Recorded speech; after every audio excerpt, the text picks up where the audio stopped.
गणेश जी की पूजा हो, उत्सव हो, विसर्जन हो, एक नारा हमेशा गूंजता है, गणपति बप्पा मोरया। अब गणपति बप्पा का मतलब तो समझ आता है, मोरया का अर्थ क्या है और गणपति बप्पा मोरया क्यों बोला जाता है। चलो आज आपको ये बहुत गहरी बात समझाते हैं। इससे आपको एक भक्त और भगवान के बीच के रिश्ते की जो गहराई है ना, वो भी अच्छे से समझ में आएगी। देखिए 14वीं शताब्दी में गणेश जी के एक बहुत बड़े भक्त हुए जिनका नाम था मौर्य शालिग्राम जी।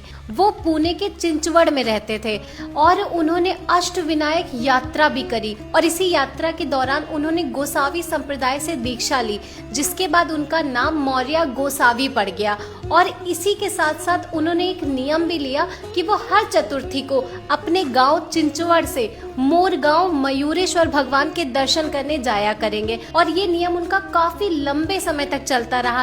लेकिन एक दिन चतुर्थी वाले दिन गोसावी जी को मंदिर पहुंचने में देरी हो गई और जैसे ही वो मंदिर पहुंचे तो मंदिर के पट बंद हो चुके थे। उन्होंने पुजारी जी से काफी प्रार्थना की कि उन्हें मयूरेश्वर भगवान के दर्शन करा दे, लेकिन पुजारी जी नहीं माने। तो जो मौर्य गोसावी जी थे वो मंदिर के बाहर ही बैठकर बहुत जोर जोर से रोने लगे। उन्हें बहुत पीड़ा हो रही थी क्योंकि वो अपने भगवान के दर्शन नहीं कर पा रहे थे और उनका जो नियम था वो भी टूट रहा था। थोड़ी ही देर बाद गोसावी जी की पीड़ा असहनीय होने लगी। वो भगवान के दर्शन के लिए एकदम उनके अंदर तड़प उठने लगी। तो मयूरेश्वर भगवान स्वयं उनके सामने प्रकट हो गए और उन्होंने उनकी पीड़ा को शांत करने के लिए अपने दर्शन दिए। और उसी समय उन्होंने गोसावी जी को आशीर्वाद दिया कि तुम्हारी भक्ति और समर्पण इस अवस्था में आ चुकी है कि अब मुझ में और तुम में कोई भेद ही नहीं रह गया और आज से तुम्हें मेरे दर्शन करने कहीं जाने की जरूरत नहीं है।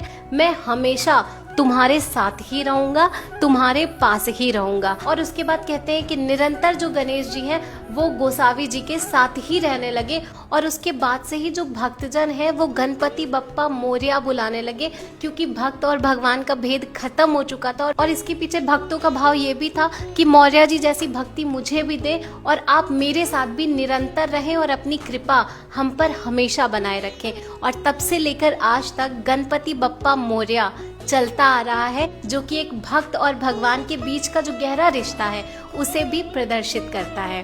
राधे राधे।